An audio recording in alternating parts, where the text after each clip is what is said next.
જય સ્વામિનારાયણ. આપણે આવ્યા છીએ કોટેશ્વર, જે કોટેશ્વર મહાદેવ, જે કોટેશ્વર ગામમાં આવેલું છે, સાબરમતી કિનારે આવેલું છે. આ મહાદેવ આપણે પ્રસાદીનું છે. આપણા ઝવેર ભગત થઈ ગયા ભગવાનના, એમને આ મહાદેવના ડેરા ઉપરથી કૂદકો માર્યો હતો, જે દ્રેસી લોકોના કહેવાથી, પણ મહારાજે રક્ષા કરી હતી. આપણા કોટેશ્વર ગામમાં આવી ગયા છીએ, જે આપણું ગુરુકુળ છે. કોટેશ્વર જે ઝવેર ભગતની જગ્યા છે, ખેતરની જગ્યાએ આપણે ગુરુકુળ કરાયેલું છે. અને હવે આપણે કોટેશ્વર ગામમાં જે ઝવેર ભગતનું ઘર છે ત્યાં જઈશું દર્શન કરવા. આ કોટેશ્વર ગામ છે, આપણે અંદર દર્શન કરવા જઈએ. ગામમાં ઝવેર ભગતના ઘરમાં પ્રસાદીનું છે, જે મહારાજ અહીંયા આવી 500 પરમહંસ સાથે દૂધ પીધેલું એ પ્રસાદીની જગ્યા છે. એકાંતિક ભક્ત હતા ઝવેર ભગત.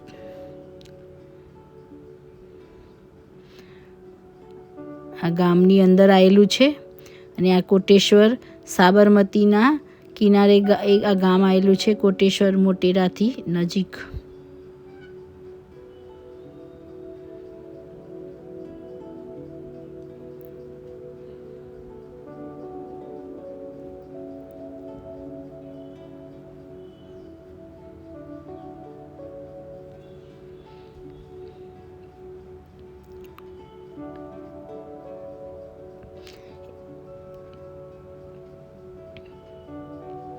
ઝવેર ભગતનું પ્રસાદીનું ઘર છે.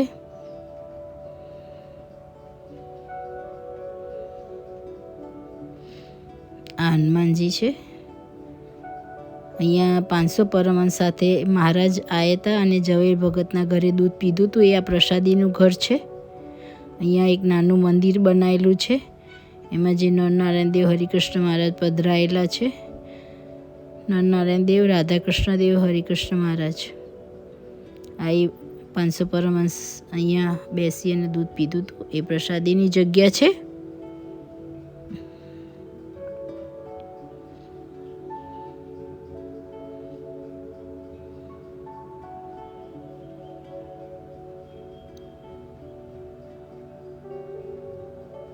આપણે અંદર ઘરમાં એક નાનું મંદિર બનાવ્યું છે, એના દર્શન કરવા જઈશું.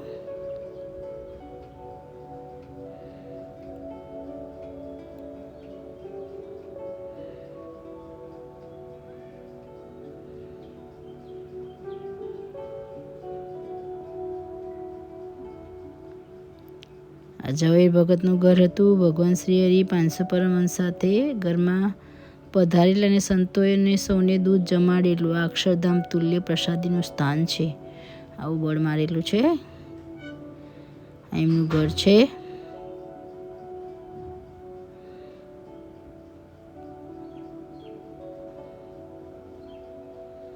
આપણે અંદર દર્શન કરવા જઈશું.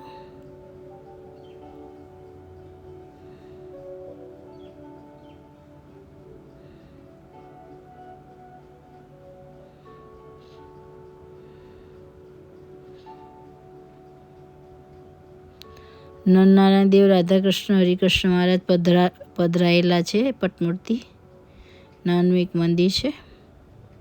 અહીંયા રોજ આરતી અને ભગવાનનો થાળ થાય છે.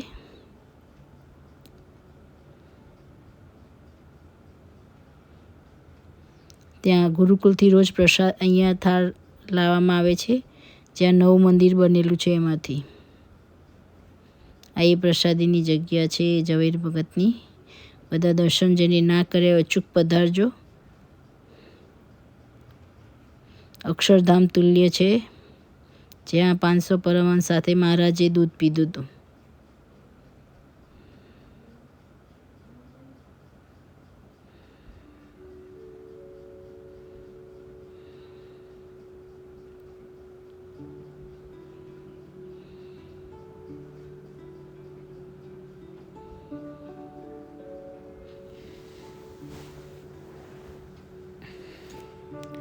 નરનારાયણ દેવ, રાધાકૃષ્ણ દેવ અને હરિકૃષ્ણ મહારાજ.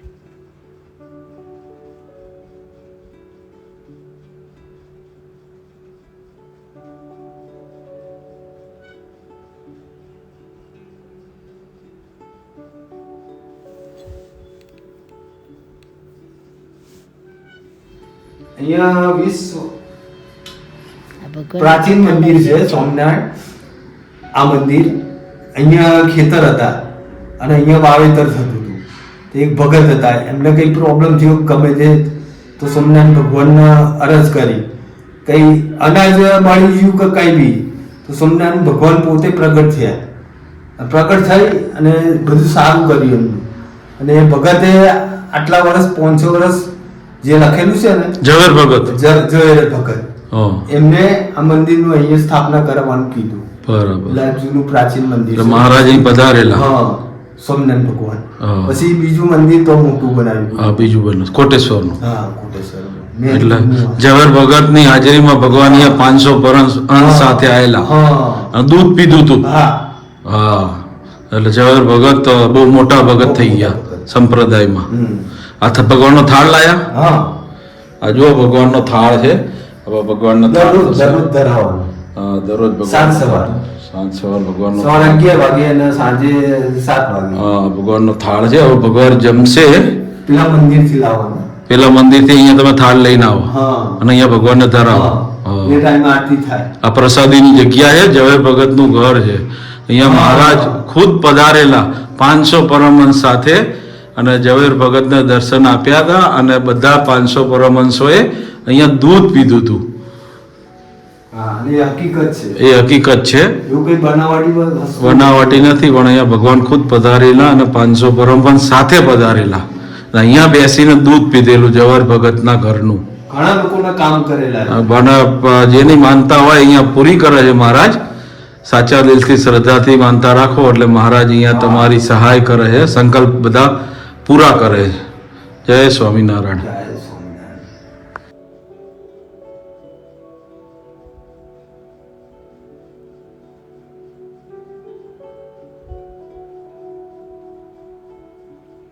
આ પ્રસાદીનું ઘર છે જે ઝવેરભાઈનું. જરૂર આવજો દર્શન કરવા બધા, જેને દર્શન ના કર્યા હોય એ.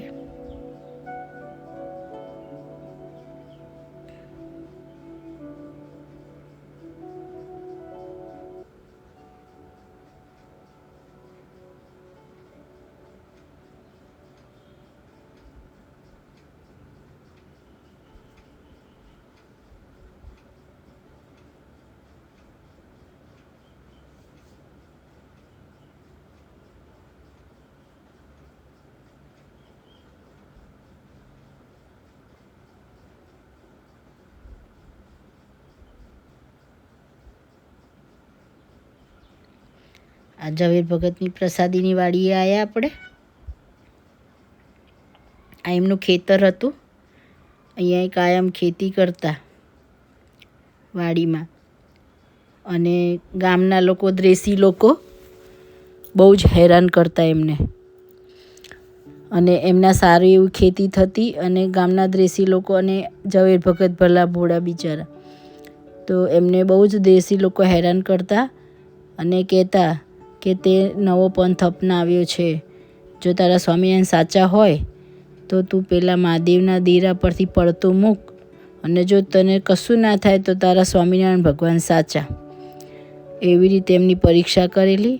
પછી એમને મહાદેવના દીરા પરથી પડતો મૂક્યું, પણ એમને કશું જ ના થયું. મહારાજે એમની રક્ષા કરી. એવા સાચા ભક્ત હતા. આ એમની વાડી છે, એ જે આપણા કાલુપુર મંદિરમાં એમને એમના વંશજોએ આપણને સમર્પિત કરેલી છે. એ આ પ્રસાદીની જગ્યા છે. અહીંયા ગુરુકુળ બનાવેલું છે, કોટેશ્વર ગુરુકુળ. અને અંદર સભા મંદિર બનાવ્યું છે.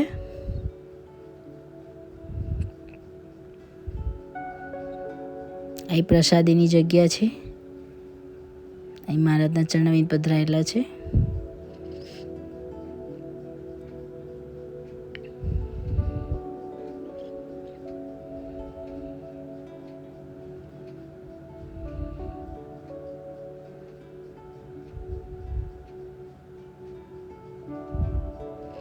પ્રસાદીની છત્રી છે.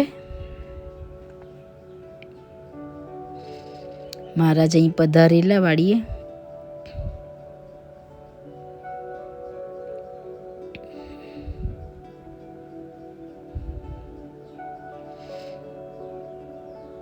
એમાં એવું લખ્યું છે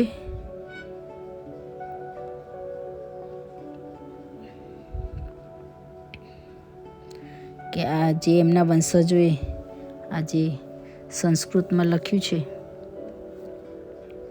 એમના વંશજોએ એમને આપી દીધેલી જમીનનો દસ્તાવેજ છે.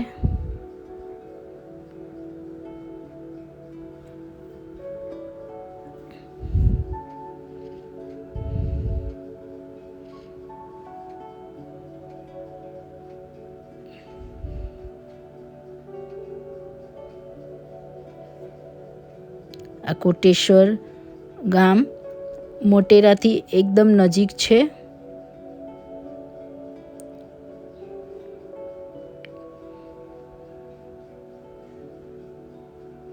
સાબરમતી કિનારે આવેલું છે.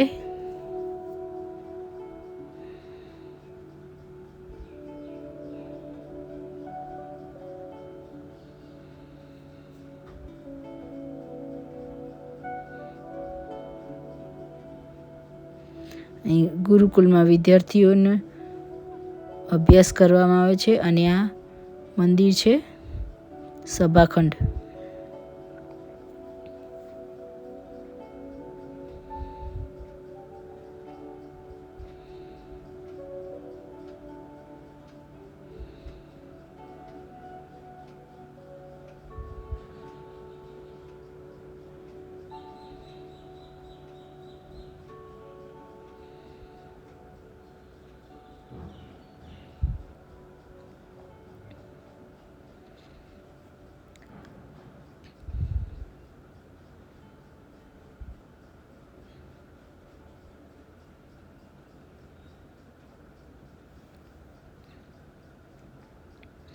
ઘનશ્યામ મહારાજ નરનારાયણ દેવ ને રાધાકૃષ્ણ દેવને પધરાયા છે.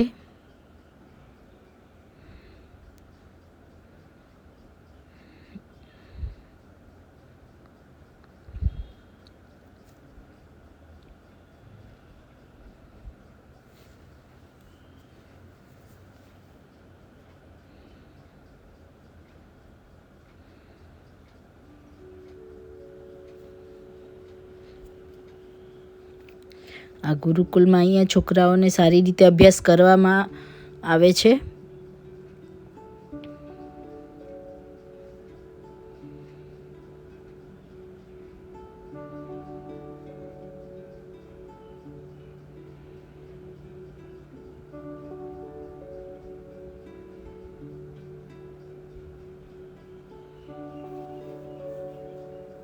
કેવા સરસ રૂપાળા લાગે છે ઘનશ્યામ મહારાજ મારો વાલો.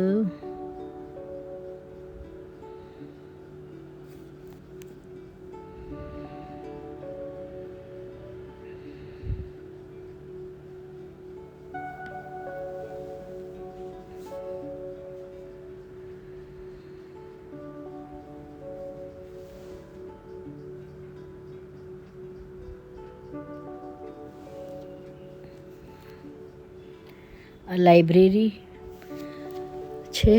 ભગવાનના બધા ચરિત્રની બુક્સ છે. ભક્ત ચિંતામણી, વચનામૃત,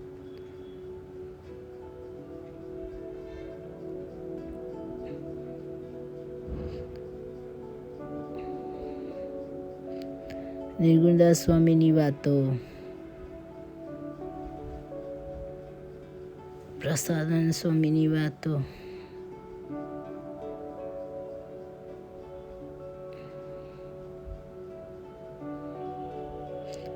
આખી લાઇબ્રેરી છે. જેની ઈચ્છા થાય એ વાંચી શકે છે. શિક્ષાપત્રી ભાષ્ય કથા.